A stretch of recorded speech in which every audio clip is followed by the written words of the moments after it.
Hi everyone, welcome to another episode of Life's Reason Scripted podcast. I'm your host Viviane and I'm a doula, breastfeeding specialist, and a mama coach, and I talk about everything related to preconception, pregnancy, birth, postpartum, and everything in between. So if you're a parent or you're trying to be one, this is the podcast for you, so stay tuned. Today, my guest is Ewelina Szeratics from Tallinn, Estonia, and we're going to talk about mom guilt. Ewelina is a mama of one. She's a women empowerment coach and a burnout coach, and she works with women from all around the globe, focusing and navigating through their emotions to become their most empowered self. If you like this podcast, please hit the subscribe button now so me and you can share Ewelina's important message together. As always, this podcast is sponsored by Perfecta Placenta, located in Beverly Hills, which is a placenta preserving company. So if you would like your miracle organ to be preserved and get 2 extra gifts from me in the form of a stretch mark cream and a diaper bag, don't forget to use my promo code Doula Viviane. And for more information, I can be reached either via Facebook or Instagram, which is down below, or via my email address, which is birthforvivian@gmail.com. So don't hesitate and reach out. I'll be waiting. And without any further ado, this is Ewelina. Enjoy. Welcome, Ewelina. It's so lovely to have you. I'm so excited for today's talk. Welcome. Thank you for being here. Thank you for inviting me. I'm really thrilled to be here with you today. Why don't you tell us a little bit more in detail who you are, what you do, and how did you get here? So I was wondering whether to say that, first of all, I'm a mother and then I'm a women empowerment coach. But actually, right now, when my son is already 12 and he's so independent and my life switched completely, I would say that, first of all, I'm a women empowerment coach. Then I'm a wife to my husband and just a friend to my friends. And then I'm a mother. And it doesn't mean I don't love my son. I love him very much. But it's interesting how much it switches when your child grows and when you innerly grow as well. Absolutely. So tell us a little bit more about that. Why is it that you're first an empowerment coach, then you're a wife, and then you're a mother? Can you expand on that a little bit? Yes, so I guess we all live in this culture where being a mother is something really amazing. And actually, a lot of women cannot be pregnant, cannot have babies. And I know that I'm really lucky to have one. But I've noticed now for already 12 years that very often we all do put on ourselves masks, and we all put on ourselves kind of personas. So we call ourselves in different ways. So we feel that we are somebody, we feel appreciated, we feel full who we are. And very often for women, these masks, these personas are mother, are wife, sometimes, or more and more often, they are also entrepreneur, or I don't know, a doctor, a lawyer, or whoever. And actually, I think I should start with saying that I'm just a human being. I'm just a woman, and that's it. Because I feel really wonderful being just myself. And it took me a long time to realize that. So even though I had no kids, no husband, no job, I still would feel wonderful inside because of who I am.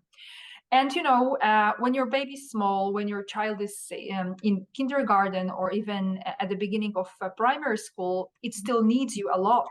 And you really feel like you are 24/7 mother. But right now, when the process of detaching has started with us, and I really allow my son to be independent, I still understand how important it is for me to be a mother. But right now I have more time for my husband. So that's why I said I'm a wife also. And we do a lot of stuff together that we didn't do before because there was no time. And obviously, because right now I can focus more on my business life, I also empower other women, empower other mothers who are struggling the same way as I was many years ago. Right. And I really resonated, and I caught that phrase that you said, that you're just a human being and that you're still you. And I think that's a big thing today, that society almost pushes you into a state where when you're expecting a baby, you're almost required to leave yourself behind, to leave your identity behind and become someone new, which is to be a mother, and lose yourself in the process, which is not what we're supposed to do, right? That's not how it works. We are not trading one lifestyle for another, one life for another. We can blend it. But I think that's where a lot of shame and guilt comes from later in life when the baby's 2-3 years old. So I really, really resonate with that what you said, that we're human beings, you're still a woman, and you love yourself and you accept yourself, and you're always going to be you until the rest of your days. But it doesn't limit you from being someone more, from being a mother, from being an Although, yeah, sorry to interrupt. Although I think that a lot of mothers, including me, before I had a baby, well, I was 27 when my son was born. And before that, well, I graduated from law, so I was master's in law, or I was doing some jobs, but I was never identifying myself with these things. So actually, I didn't have my own identity. So for many women, being a mother is actually gaining one identity, and that's amazing, really. But later you just gain other identities as well, and you work on just inner love and accepting the fact that without them you are still somebody unique. Absolutely, yes, and very beautifully said. We don't, I think everyone has an identity, but not everyone identifies with it on a conscious level or on a active level, that they say, yes, this is me. And some people, especially women, they find themselves and they find motherhood being so fulfilling, so wholesome, that becomes part of their core identity rather than a upgrade to their own identity, if that makes sense. It does, because when I ask such mothers, what is there in motherhood that gives you this power? They very often say, well, I feel loved, I feel acknowledged, I feel that I'm seen by the baby, I'm the most important one. And these things are those that probably some of us lack from our childhood, where we were not the most important kids in the family, or maybe our parents were too busy to focus on us, or maybe our parents were overwhelming and there was no us in this relationship. So you actually kind of feel your lacks while being a mother by getting from your child all what I just mentioned a moment ago. Yeah, I agree. I fully agree. Ewelina, you said to me before this interview that your pregnancy wasn't planned ahead. Is that right? Yes. Would you like to elaborate on that and how that affected you emotionally and mentally? Sure, sure. So, it's so interesting because I know so many women who are really dreaming of becoming moms. Mhm. And for me, well, I had very difficult childhood, let's say, or rather adolescent time. But after that, I graduated university exactly when you are supposed to graduate. Then I met my future husband in the age where you're supposed to meet. And then I just got pregnant. So from this point of view, everything went in accordance with plan. Mhm. And when I got pregnant, actually, I didn't realize yet what is it. So I wasn't the one that was reading a lot of books or was dreaming about having kids. I always liked talking to small ones and I always resonated with them. And people said that kids, when I'm around, were always like very open and positive, but it wasn't my dream. And then I remember the first 3 months were very, very sleepy. So I would sleep all the time and I couldn't actually do anything. And I was really lucky because I didn't have to work that time. So I was just basically sleeping all the time.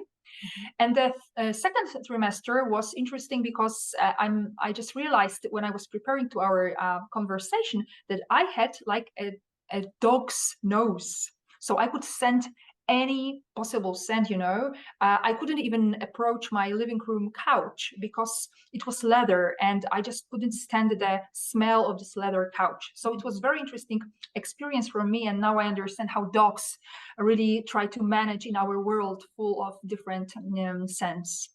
And then the third trimester, I just remember that the belly became bigger and bigger, and just basically in 8th month, I was dreaming that it's over, so I can sleep on my back, and I can just become again who I was before. That at least I hoped for, but obviously it didn't happen after the baby was born. It's a very common feeling that mothers who are expecting are experiencing, to like, once the 8th month of pregnancy hits, they sort of like don't want to be pregnant anymore. It's like it's getting like they're not comfortable in their own body, they're too hot, then they're too cold. It's like they can't sleep, like you said, in the positions they were used to. It's all like they're getting, the baby's getting too heavy, it's getting down, so it's getting ready to be pushed out. And it's all these things, like this natural physiological uncomfort, discomfort, but at the same time you want yourself back, but you want the baby here. So my question is that you said that your goal wasn't necessarily to be a mother. So how did you deal with these things? How did you emotionally cope? Did you talk to your husband about that, or what was the transition for you like? Not right now, after 12 years, when you mentioned it, that actually it's normal for women to feel this way, I'm like, oh my God, I didn't know that. I never thought of it this way. And probably if I met you 12 years ago and you would tell me that it's completely normal, it would change everything, because maybe I wouldn't be so irritated and angry, and I wouldn't think that nobody understands me.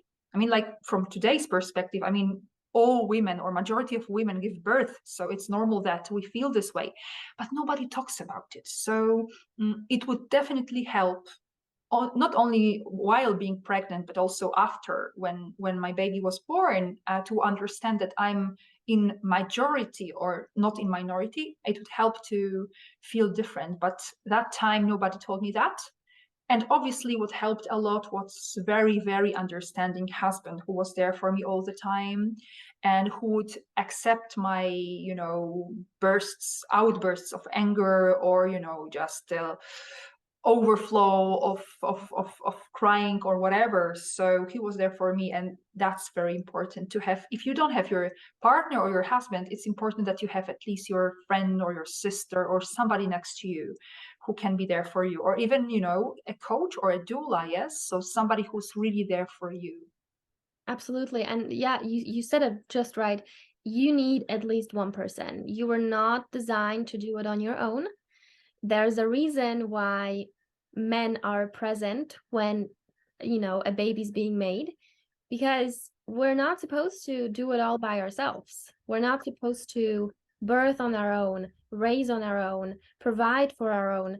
We are supposed to do it in pairs. And there's a saying, it takes a village to raise a child, and it's not just a saying, it's pretty much true, because then your baby goes to preschool, then your toddler and preschooler goes to school, and who's at the school? There's teachers, there's staff, there's other classmates, there's peer support. So it does really take a community to support each other and raise a child, because the mother is a superwoman. She really is, when she grows the baby and births the baby, but she cannot do it all by herself. Yes, and oh, sorry, I interrupt you again. Please continue. Yeah. Yeah, I just wanted to wrap it up. It's not a sign of weakness when we ask for help.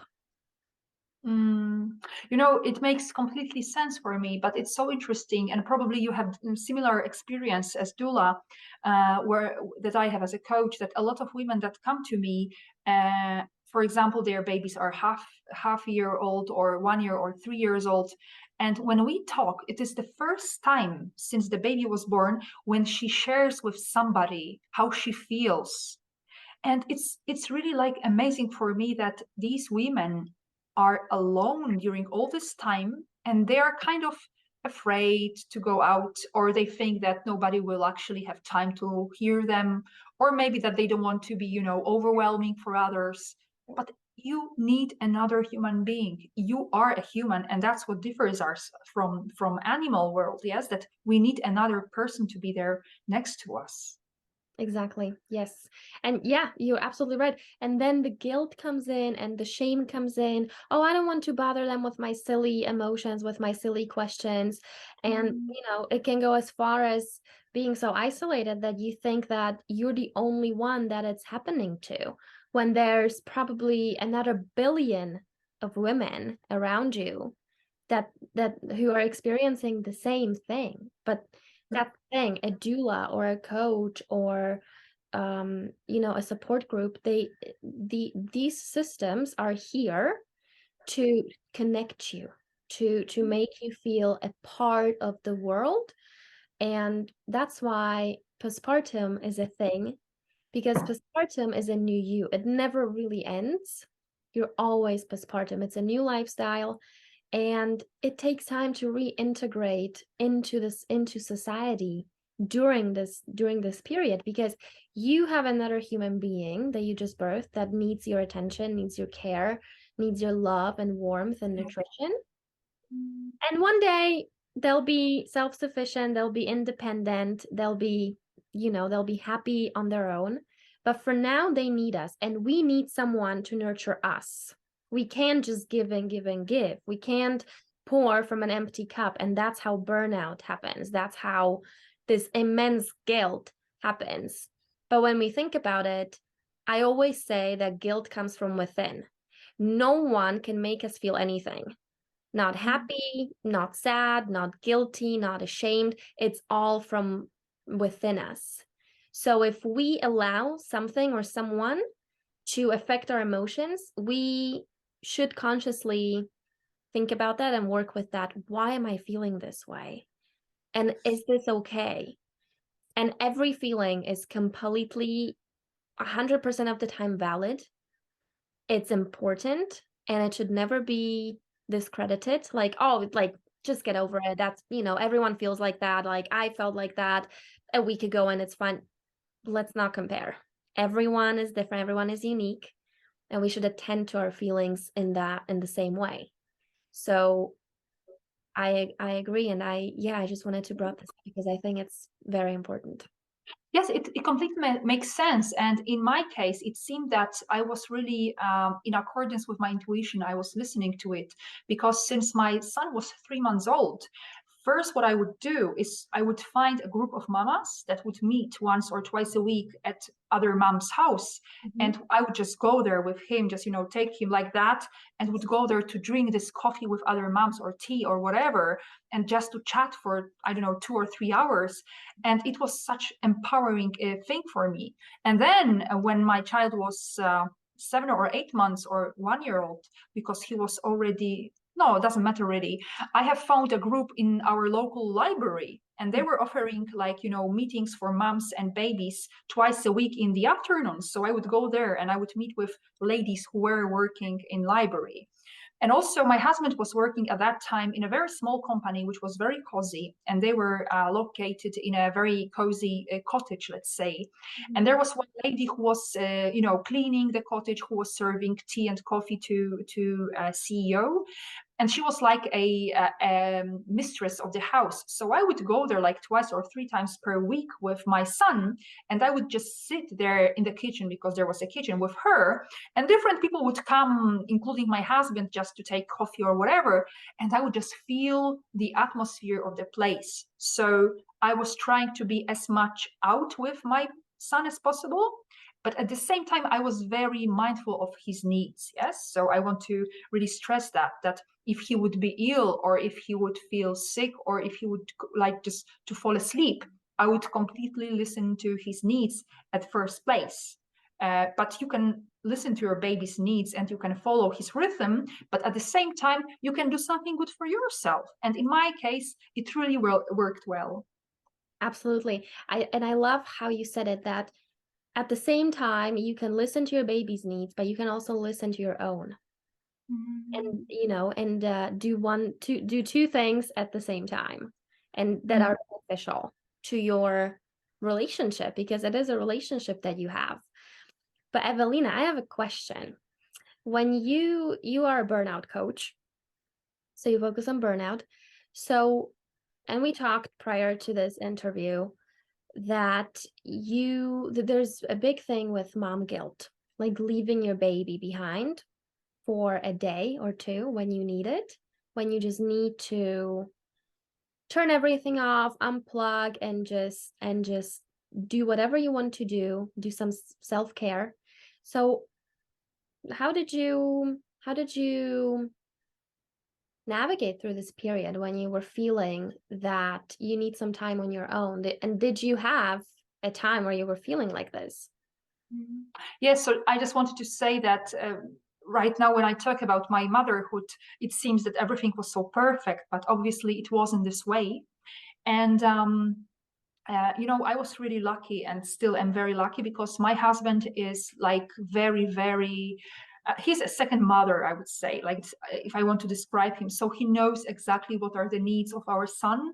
And since he was a baby, my son, not my husband, obviously, he would change his diapers. He would, help me. He would during the night, he would wake up, go to the crib, take our son and bring it to me so I can feed him. And I had always no problems with going like for an hour or two and just leaving them. And from my point of view, I had, and it might sound really harsh, but the moment when I just left my apartment, Mhm. I was forgetting about them, because I knew that my husband is the most trustful person in the world. Mhm. And I would just, at the beginning, obviously, I would leave for 1 hour or 2 hours. I remember my first time, I went into the car and I just drove to the drugstore to get some, I don't know, antiperspirant or whatever. And I was so happy. I turned on the music and I felt like in heaven. So I never felt guilt. Even more when my son was a year and a half, so he was already on normal food without breast. I would go for 3 days away, and of course, in the evening, I would call my husband asking how was it, but I didn't feel guilty. But let me explain you why. Very often when I work with women who feel guilty, the guilt comes from the past, and the guilt comes from the emotions that you are carrying from your childhood.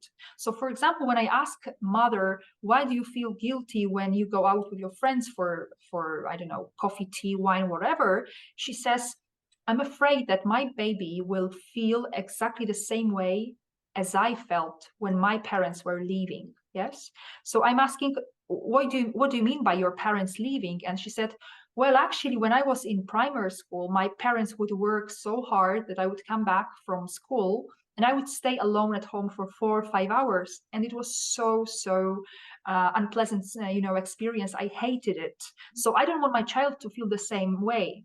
And I'm like, but you are not your parents. You are not leaving your child for many hours every day. You just go for 2 hours with your friends and you will come back. And then we obviously would dig deeper into the topic. And sometimes it's because I feel guilty that I'm leaving my husband with my child, because I am responsible for being with a baby, not my husband. And this, again, comes either from what we learned in our family, that our mom was the one who was doing everything, or it may come from the society that teaches you or tells you you have to be there for your child. But even it can come from generations and generations back. Because remember, I don't know how much you're how much you know Carl Gustav Jung, the very known Swiss psychologist and psychiatrist. And he's the author of the theory that apart from our unconscious, our own unconscious, there is something which is called collective unconscious. So, for example, right now, when we have a war on Ukraine, and some psychotherapists are looking into the dreams of people, a lot of people are dreaming the same dreams, that they are running away, that somebody's shooting, or that something is happening. And it means collective unconscious. It means that we are plugged into the thoughts, the emotions of everybody. And also in collective unconscious, you have something like motherhood emotions, motherhood musts, motherhood expectations. Mhm. So kind of you are born inside of this water, this sea, this ocean. So it's kind of in your unconscious mind to feel that you have to. And the first step towards healing, kind of, is to talk through it, to talk with somebody about it. What is it actually that makes me feel so guilty? And very often it, of course, takes time to get another perspective, but the first step is to understand why. I love it. I couldn't have said it better than you did. I'm enjoying this so much right now. But let me say 3 things that came up for me just to fill in the blanks from my side.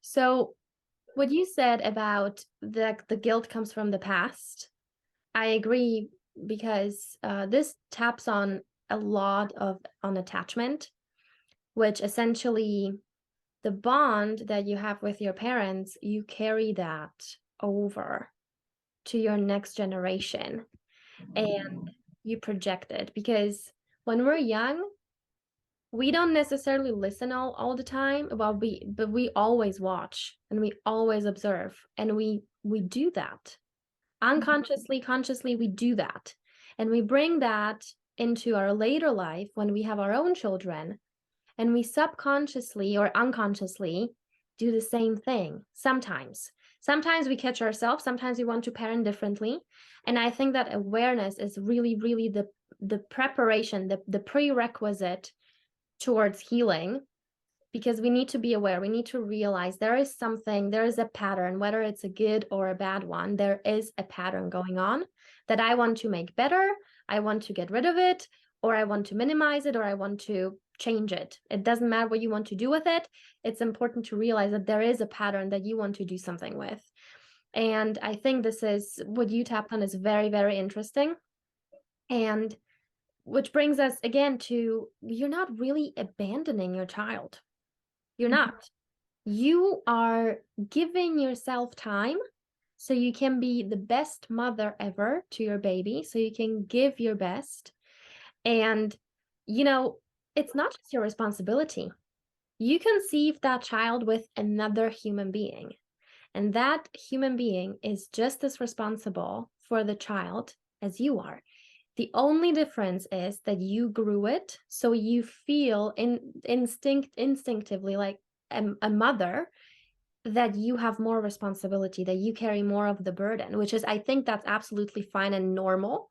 But it's important to realize that we're having these feelings, that we're having these instincts that kick in, especially when we birth our baby, because they're so much more heightened at that stage.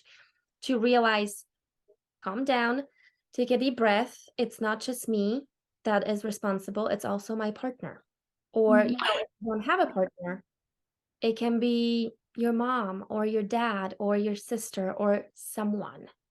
Because again, we're not supposed to do it on our own. And the third thing I wanted to say is when you said that beautiful metaphor of, we are in the ocean, we are, the seeds are there. And what the mom is feeling during pregnancy, the baby's feeling. And if the mom is constantly stressed, constantly her levels of cortisol are very high to a toxic level high, the baby brews in that stew of those toxic levels of stress hormones. And then the baby, when he's born, the stress will be just as high. They'll be more prone to stressful situations. They'll be more prone to burnouts maybe when they're older. So everything, we just have to be aware. We just have to be conscious about almost everything. And I think starting during pregnancy is a great time, even before pregnancy. But during pregnancy, a lot of things start to come up, especially like relationship wise, or how am I going to take care of this baby? Or like you said, your goal was not necessarily to be a mother, but then you get pregnant and you have to start thinking about it. My life is going to change. What am I going to do? I have 9 months to figure this out. And then I don't have pretty much any time, because the time is going to be so precious that I have to make time. I won't have it. I have to make it. Yes, just to add to one more thing to what you just mentioned, I like very much to quote a British pediatrician, psychiatrist, and psychotherapist who was dealing with babies. His name is Winnicott. I don't remember his first name. And he says that actually in order for the child to evolve in a healthy way, it needs to detach from mother from time to time. And at the beginning, this detachment means that you are taking it away from your breast and putting to another one. Later, it means that you put the child to its crib, and then you go to cook, and it's crying, and it knows you will come back, but still for a moment he's alone. And then it's also healthy to go out, because the baby learns that mommy is away, but then she will come back. So actually, you are allowing your child, by going out, to grow in a healthy manner. And that's the most important thing you can actually give to your child. Exactly. And this is exactly, you are creating a secure bond with your child to let him know mommy needs her time, and it's okay for mommy to feel this way, and it's okay for you to feel sad and angry and upset, but you're with daddy or you're with someone who you trust, and mommy will be back. And I think that's a very important thing for a child to realize, and for you, and that is essentially your responsibility as a parent, to explain, to bring across those feelings of the security that you will be back. You're not abandoning your child. And I think a child can feel that. If you are abandoning your child on purpose, if you're escaping motherhood at every possible second, the child feels it, because you're avoiding it, because you don't want to confront those feelings with your child, because you love your child, but at the same time you have an internal conflict with yourself. So yes. Yes, and this is the moment when you need to talk to an expert, to a specialist, to talk about your emotions, or to your friend or to your husband, because you cannot overflow all these negative thoughts on your child, because as you said, it will sooner or later feel it. Yes, it resonates with me completely what we were just talking about, but I want to mention one very important aspect. It wasn't like that I knew everything and I was like amazing mother who knew how to manage. Actually, I had a lot of doubts, a lot of bad moments, and I want to share with you my experience. And again, later I realized what was it. So I was a control freak. And I felt really safe when things were my way. And I felt really safe when I could control things. And obviously, I love, and I think we all do, when people act in a way we would like them to act. Yeah. So it was really challenging for me, because the baby didn't do that. It didn't, obey my agenda. Starting with not sleeping at night as I wanted it to sleep. So, for example, he would, I don't know, wake up at 11 p.m. and wouldn't sleep until 4 a.m. And I would do everything, everything, but he would still not fall asleep. Or, for example, I would like to go out because I don't know, I had a scheduled meeting with a friend who had another baby, and he would just poo, yeah. So I had to, change everything, etc., etc. And the level of frustration and anger was growing and growing and growing. And one day or 1 week, I just realized that I know when my sister came to visit, and she said, "Oh my God, Ewelina, you are shouting at your husband all the time. You are angry. You are so unpleasant, and he's doing everything for you. What's wrong?" And then that was the moment when I sought help at psychotherapist, because I didn't know how to manage my anger. And this is exactly what I learned during these meetings, that it wasn't the way I would like it to be. So I felt really anxious, yes, because if things are not working the way you want, you lose the ground below your feet, and as if you were holding here a stick, but your legs were just, how is it in English? They were just hanging loosely, and there was no ground. So I learned that it's very okay not to have everything in control. And I learned that it's also okay that people don't behave the way you want them to behave, because I understood that I can still feel peaceful and in balance, even though there is a chaos outside there. But it was also, again, a very, very hard job of myself going regularly on psychotherapy, talking to other mothers, talking to my husband about it.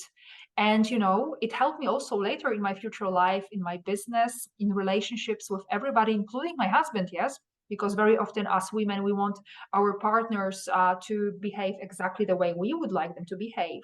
So I just wanted to mention this one here. And I agree. It's hard doing therapy and opening that can of worms. It's unpleasant because it's there for a reason. And we were not talking about it up until a point where we decided, okay, I'm gonna do it for a reason. It's unpleasant, it hurts, it's, past trauma, it's relationships with our parents that we just don't want to confront anyone with. And especially ourselves, because we are essentially redefining how we see the world, how we see ourselves, how we see people around us. And for us to be able to make a change around us, we have to make a change within us. And I'm not saying have a baby, because a baby is a great way to do this, but a baby can be very beneficial to this, to your self-growth. Because like you said, you were a control freak, and that's okay. You can still be one, but a baby really, really teaches you can control me. You can control everything and everyone at every given moment. And I think it's a great wake-up call. It's a bit harsh, for sure, when you're not used to it and when you're not working with that issue prior to having a baby. But I think a baby can really open your eyes in terms of life is unscripted, motherhood is unscripted, and things happen. And sometimes, bad things hit the fan and they're everywhere. So, and what are we left with? We just have to deal with it. A baby poops in the diaper. Well, we can't just, we can't just sit down and lament for 30 minutes. Like, no, we just have to do it. Like, do it. And then you do it again and again and again. And it becomes easier with each time. And then through this, you can essentially heal yourself to a point. But I'm happy that you brought up that seeking out help, professional help, is not a weakness. It's a sign that I'm ready. I'm going to do the change because I want to, and I want to work on myself because I want to be the best mother to my son, to my baby girl, because I want to teach him the values, the opinions, and I want them to have a good life. Mm-hmm. And as you said, these babies, their radar is huge and they feel things that you cannot even imagine that they feel. The level of grabbing what is around us is really amazing. It's like, sometimes you enter a room and you can feel that there was an argument before you came because there's this tense atmosphere. So exactly with your baby, it feels everything. And very often when I would feel really upset or I would feel like, oh man, again, doesn't work the way I wanted, I would put on my headphones and I would listen to one or two, just songs that I really love and something which would boost my energy. And it also helped because it's also the matter how you speak to yourself and how you label yourself. You can either label yourself, poor me, what a horrible life happens right now, or you can say, oh, another challenge. Let's face it. Let's do something different. So it really changed my perspective when I allowed myself to, to be, I don't know, wash my baby's clothes with a smile because I was listening to a nice podcast or to a song I just mentioned. So yeah.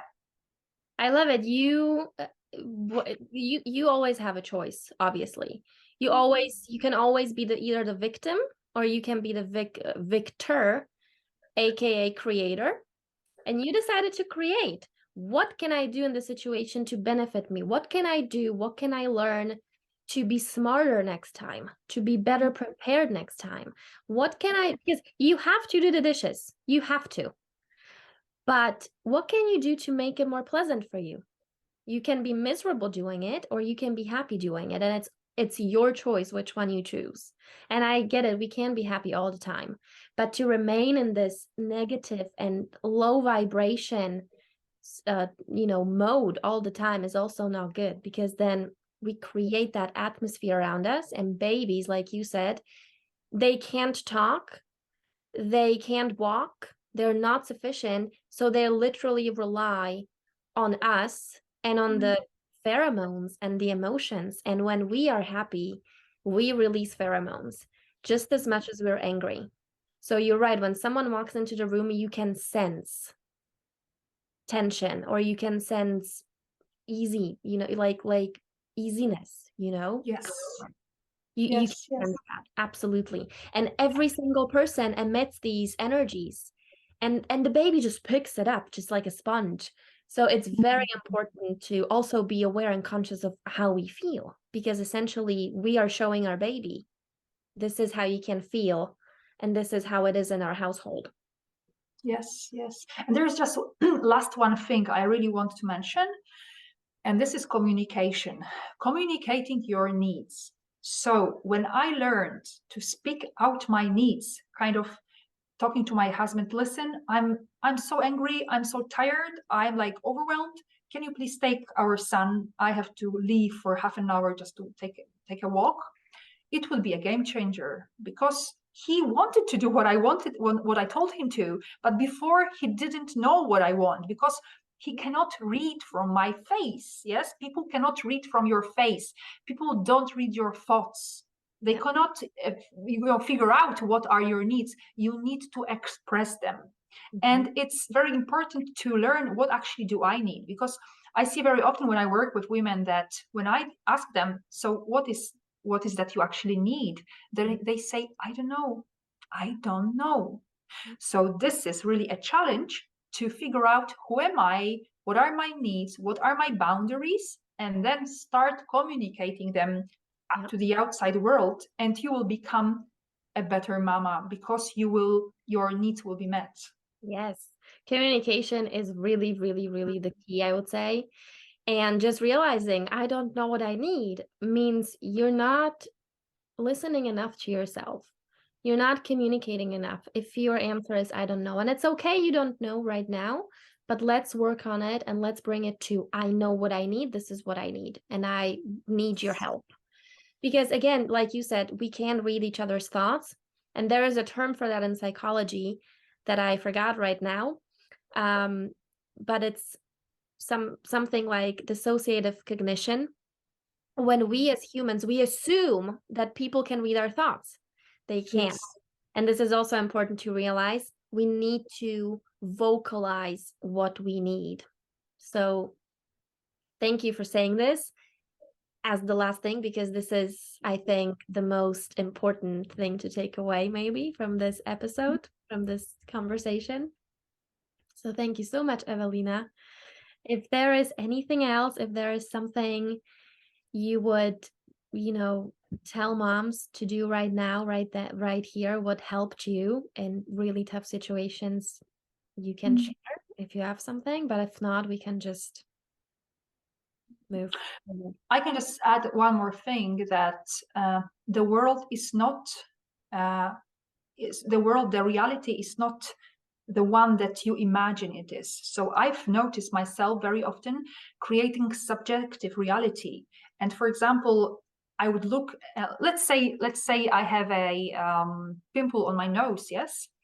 And I go to bakery, and I ask a loaf of bread, and the lady is looking at me and saying, €5, please. And because I think that everybody's staring here, I think, oh my God, she was staring at my pimple. But actually, she was just saying €5, please. And it's the same with us communicating our needs, or talking about our kids, or thinking how people around judge us. You create thoughts in your head, and very often they are based on your mood, on your beliefs, on your traumas, on your experience from the past, many, many things. So we talked about communication, we talked about communicate your needs to others, and maybe some of you thought, I can't, because they won't listen to me, they won't understand me, they don't feel like helping me. But perhaps these are only thoughts in your head that you created, your fantasies, which have nothing to do with reality. Go check and see if really what you think and what you see is what is in fact the reality, or maybe you're just subjective reality. Absolutely. Thank you so much for sharing this and Thank for you. sharing your wisdom. I loved it. But Ewelina, please tell us. So I mentioned that you're a burnout coach, but what is it that you do? Tell us. Burnout coach is only a very, very slight part of my work. Actually, I work with women in so many different fields. First of all, I work with mothers who are struggling with things that we were just talking about. So a lot of women who come to me, they want to feel again at peace. They want to feel not guilty. They want to focus on their own needs. And that's what we are working with. And then they can feel that they are mothers good enough. They are mothers exactly that their babies need. So this is what I work with. I also have women who are thinking of going back to work, and we are together imagining or creating what they could do. Could they either become an entrepreneur and do something for themselves, or maybe they want to go back to the company, but they don't know exactly what to do. So I help them to figure out. I help them throughout the whole process of going back to work. I also work with women who struggle with self-confidence, who struggle a lot with setting the boundaries, who would like to change something in their lives, but they don't know what. So the scope of services I provide is really wide. And the most important, what I always say is that two human beings meet, me and the person. And whatever the person brings, it's the space that we create together, and it's our relation that is helping and healing for this person. So anybody who would like to do something different, who would like to understand oneself more, who would like to change something, is my potential client and very welcome to have a call with me. Wonderful. And tell us, where can people reach you? I invite to visit my website, which is www.mebeyond.me. And this is the best way how you can go through all the offers I have on my website.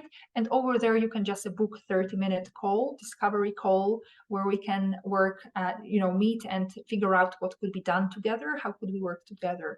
You can also find me on Facebook, and it's my name, Ewelina, and then this complicated surname. So you can also find me there. And I think basically these are two places. And there is also my Instagram, which is Me Beyond. So you are also welcome to follow me there. Over there, I write mainly about motherhood, so it might be also useful for you. Awesome. Thank you so much. I'm very happy you said where people can reach you, because I would want to reach out to you right the second. So thank you so much, Ewelina, again for joining me today and talking on this really, really important topic of mom guilt and unplanned motherhood and unscripted life in general. So thank you. Thank you, Viviane, very much. All the best for you, and all the best to all wonderful mothers. Thank you. And as with every episode, we're at the end with this one. I hope you really liked it. If you did, please hit the subscribe button now so me and you can share Ewelina's important message together. If you're a parent, just like Ewelina is, or you're a coach, spiritual healer, or a psychologist, and you would like to share a message, or you know of someone who would like to share a message with me, please don't hesitate and reach me either via Facebook or Instagram, which is down below, or via my email address, which is birthwithviviane@gmail.com. I'll be waiting. That is it for me for now. Stay tuned for next episode. Bye.